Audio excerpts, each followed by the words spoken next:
Hi, it's John. One of my subscribers, Nico Morrison, has asked me to do some neo-soul licks.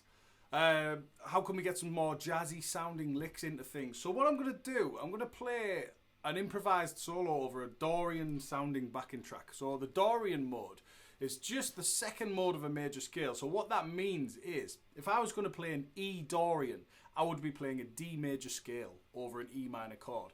Or another way to describe it is, you'd be playing a D major scale, but you'd be starting from the second degree, which is E. Then you'd play all the notes of D major scale, but then you'd go past the octave and you'd finish on the E again. So it's a really nice sounding scale. It's really common, and lots of these kind of soul players, when they're into the solos, are doing this Dorian thing because it sounds a little bit more jazzy, a little bit more expensive and cool than a standard pentatonic scale or like a natural minor scale would or something.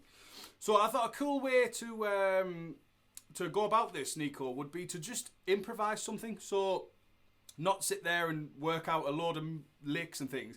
I'm going to just set a track going that I haven't really played over before, and see what happens. And then we're going to go back and I'll analyse it, and then we'll look at the different things. And the reason why I wanted to do it like this is because it can be a bit sterile if I'm just showing you a lick. So if I have a mega tapping lick with Doom, I could have sat in my bedroom for 6 months and worked that out. Whatever. But what I want to do is show you how it can work in the real world, how it will benefit you guys putting these concepts to work.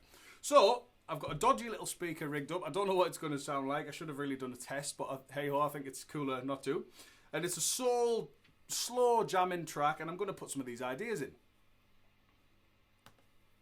Wish me luck.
So I'm going to zoom in to the right and the left hand and show you a little bit about what I was doing, some of the ideas which naturally come across in my playing. Because it's stuff that I've worked out over the years, I'm able to sort of draw on those licks and experiences to kind of do things while you're improvising. And that's what improvising is usually. I mean, the best players in the world will only be improvising truly for 20% of the solo, maybe, tops.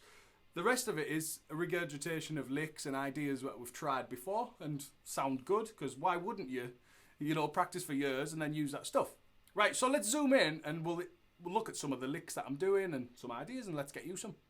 One of the main ideas that I executed in that solo, and in all my solos, is the use of 3 fingers at any one time, or trying to use 3 fingers to get a more musical sound and cooler approach. So what I'm going to do, I'm just going to ascend this pentatonic scale really slowly.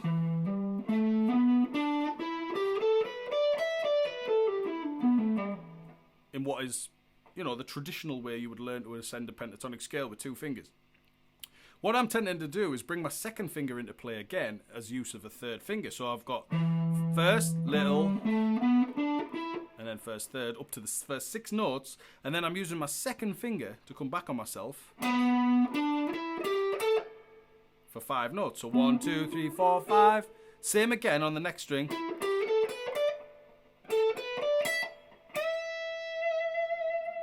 And I find if you get that kind of thing going, you get a really smooth, usable sound.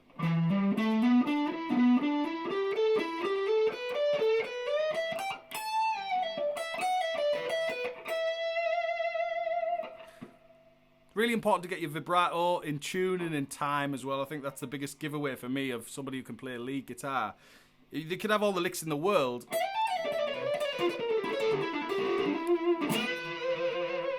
and stick the worst vibrato ever on the end of it, and it'll sound terrible no matter what you do. So you want to kind of let the notes breathe, get it in tune first, then make it sing a bit. So let's go over that one concept again.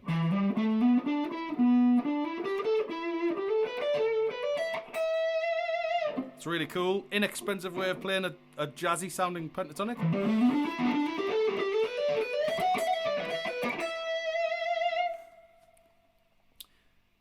The next concept I was looking at was playing different patterns of my pentatonic scales and adding the Dorian notes to get intervallic sounds and arpeggiated sounds. So what I was doing is going into pattern 4 of E minor pentatonic.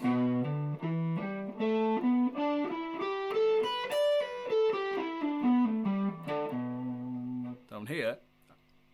And then I was using some Dorian notes. So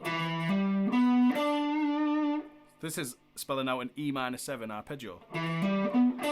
Sliding back to this Dorian note, the 6th, then up an E minor triad,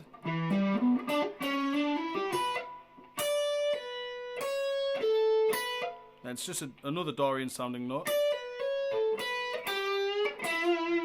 So I'm making use of the 6th note of that scale, which is the C sharp.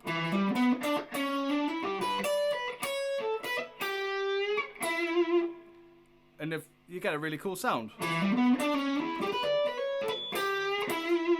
you can slide up into pattern 5 and use those Dorian notes again.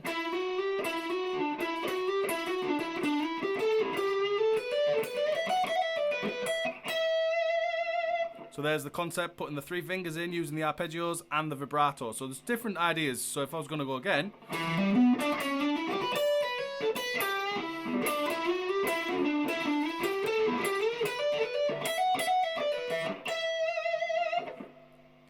Then the last kind of idea I was doing, I was just using repeated patterns. So pattern 2 and 3, adding that Dorian note.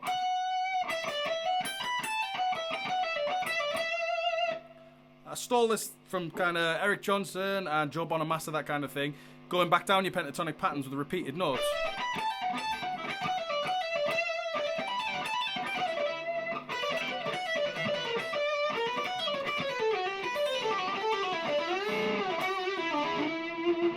It's really cool.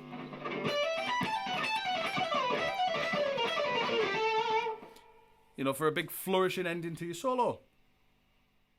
So that lesson is a little bit unorthodox. I usually like to plan it out a little more, but in the interest of showing you how I improvise and how I get some of these licks across, I thought it'd be really cool to do that.